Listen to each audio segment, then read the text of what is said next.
I remember among some pastors and said that the scripture says, let the bishop and the deacon be the husband of one wife. And so they say, well, an ordinary member doesn't have to stick to this since it seems to speak specifically in that particular context.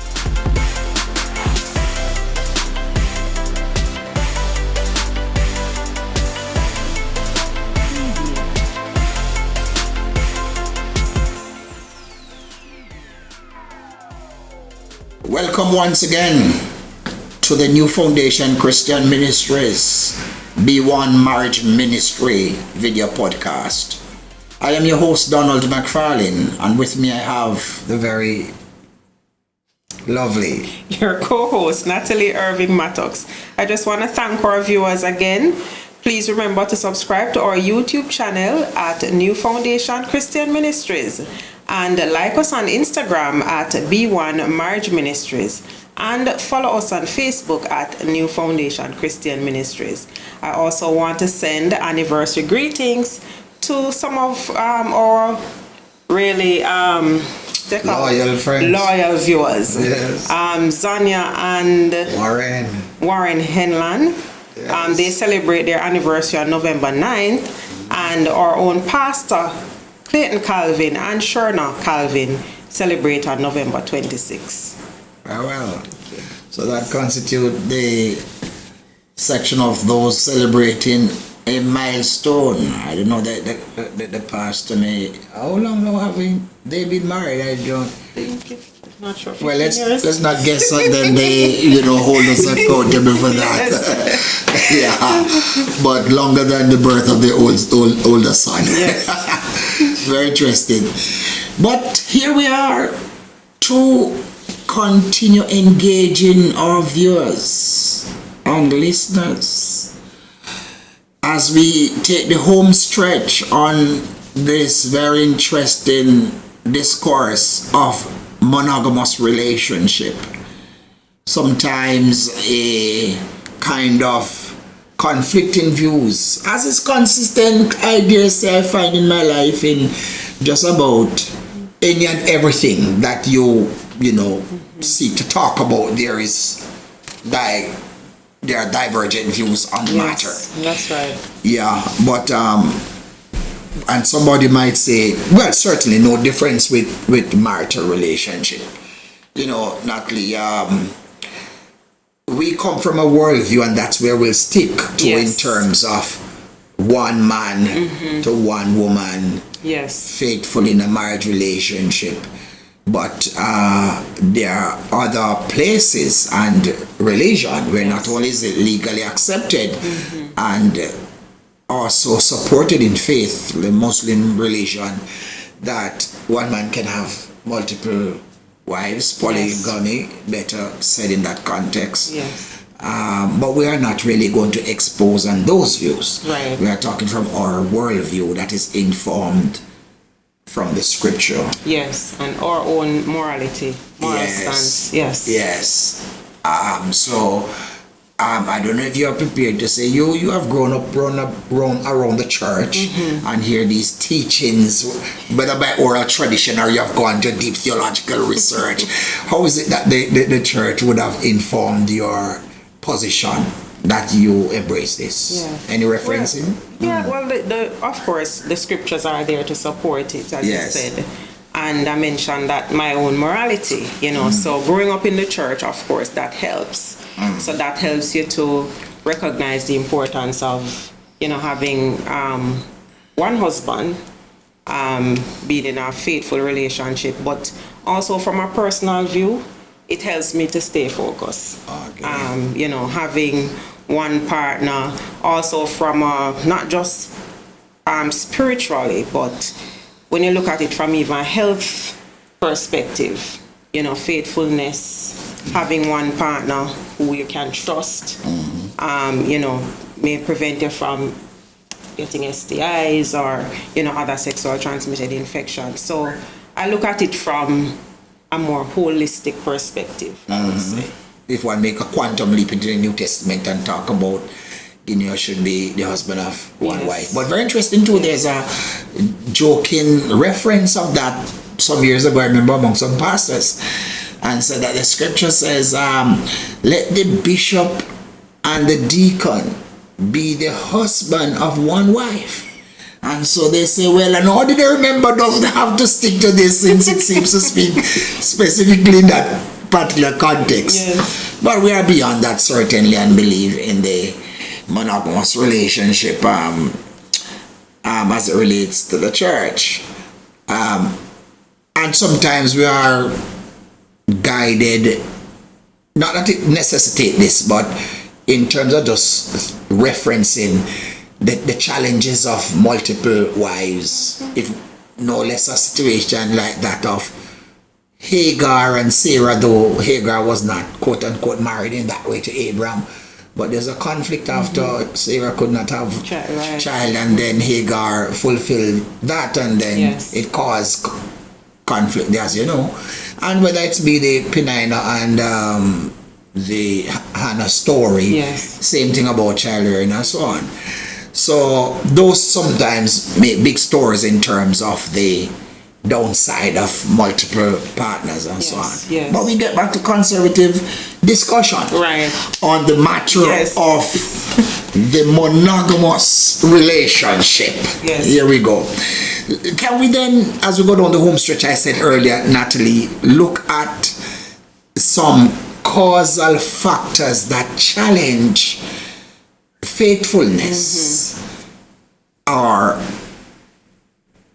because there can be monogamous relationship, can there not be, but there may be infidelity. Is that right? Exactly. But we are seeing it as one and the same in our discussion, that we are saying monogamous also being faithful. But let us look at some causal factors different from what would have gone down in previous episode, because we had established in those discussions that the male gender seemingly have a greater predisposition, empirically supported, of being unfaithful in marital relationship, because we had some pointers made about socialization, and even we had said other factors like the biological factors and testosterone versus levels not justifying. I'm just saying that these were some things looked at. Yes, of course.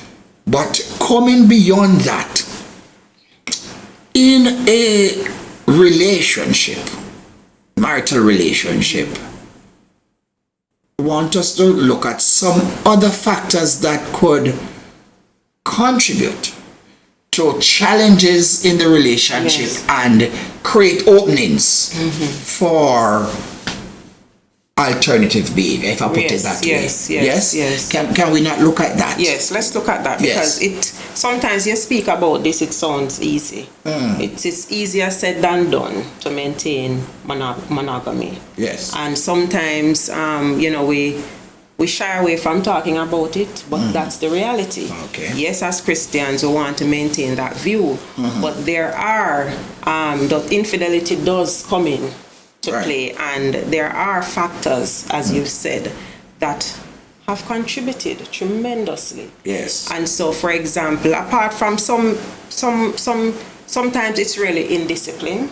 Yes. On the part of husband or the wife. Yes. But there can also be genuine factors that can propel somebody to want to go outside of their relationship. Genuine factors? Yes, there are genuine factors.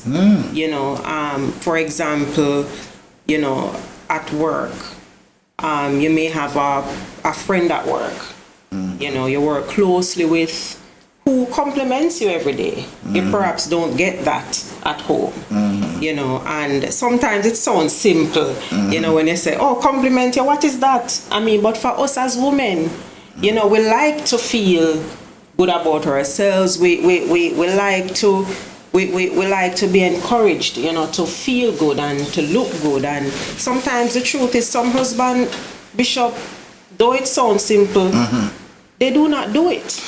And women are emotional beings. And so we tend to gravitate to that aspect of or being.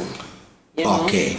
All right. For in my headspace now, for a little more structure in this part of the discourse, can we look at both sides? How causal factors impact the feminine gender that could lead to practices, behaviors that are unbecoming of. I want to use those kind of general terms. And we say clearly once again that we're not trying to justify. No, but we're saying that there are we're factors. just looking at some factors, yeah. All right. There are issues that would push people to want to do this. All right, so let's look at how it impacts over the feminine side now. So in the relationship, from what you're saying, the husband ought to be this person who will recognize the need for supporting, for affirming, for that's the word. providing that kind of coverage on the wife. Never seem to take time out to see that she dresses nicely, and support her in some errands, support her perhaps in her own development. You know, sometimes person studying and would do well with that kind of support. You know, I'd want to hope that the relationship is compatible in that way, that it can be reciprocating in such. So now, here is this unfulfilled feminine partner, that goes into the corporate world or wherever outside of home, and all that seemed to be lacking at home is being offered. And I'm trying to think of a kind of real case scenario, not real case in terms of what happened, but think of a situation. So there's this member of the opposite sex that works in the office, just being nice, wears a nice cologne, dresses smart, offers to, change a tie because it's punctual, because you could never get your husband to come do that, he's too busy for that. And, went out and perhaps offered to even get your lunch, not even to spend from his pocket, but I'm going out to buy lunch, do you care for me to pick up your lunch? And maybe quite platonic. Right. But then you are saying that it could open avenues for somebody who's vulnerable. Yes. And I can share an experience, if you don't mind, because I think we want to keep things real here. Yes. You're not going to call name. No, I'm kidding. I'm just joking. I'm speaking from my own experience. I remember one of the things I would complain about, the same thing I just said to you. You want to be affirmed. Yes. And my husband, for example, was not as vocal as he is now. So he would have learned that we like when you affirm us, and and so I remember it's like I generally set boundaries at work. So for me, when we work together, that's it. I would tell people I can't date somebody who I work with because of my personality in the office. I don't have time to let my guard down. Yes. But I remember we were going through a rough time, a very difficult patch in our marriage. Yeah. And there was a young chap at the office who we would chit-chat about everything, and I found myself started sharing the fact that, boy, my husband doesn't compliment, because he would tell me all the time, boy, you're always looking so nice, and we would joke about these things. And even if when we were in the office, we wouldn't talk much because you don't want people to think, wasting time. But we went out at a function, and we would say, because we like brethren, and he said, oh, we can meet for dinner and so on. He was also going through something with his girlfriend, because he's not married. And I remember we started sharing, and I found myself started feeling some form of attraction, and he said the same thing, and luckily, to be honest, he actually said, said it to me. He said it, and he said, but you're a married woman, and he's also a Christian, and he said, I don't want to go there. Right. So he told me the truth. Him say, Natalie, better me stay far from you, because me see where this is going. So gentleman. Yeah, man, honestly. And even when that guy, to the point where we're there talking about how we felt, and we found ourselves talking, walking, he was walking me to my room because we're at a hotel. And luckily that guy had so much respect for me.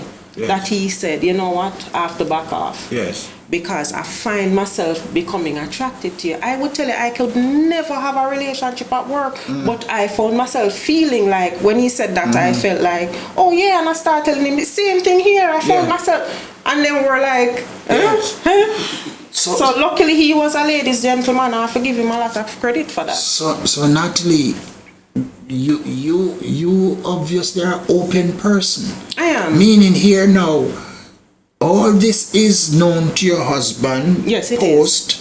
And that's why you feel so comfortable to share something like this on this set. Yeah. Yes. Yes, because I've also grown, and I feel like I'm also at a point in my marriage where there's a lot of trust. Yes. And so I don't need to hide anything. It's not important. Yeah, it's very important. So that is going to inform our next series here. Yes. But that is rather empowering, Natalie. So in a comprehensive way then, the greater need for the woman lie in the domain of the emotion. Yes. And we are saying that when there is vulnerability, it can become an opening and causal factor towards doing the untoward thing. Let's flip the script now.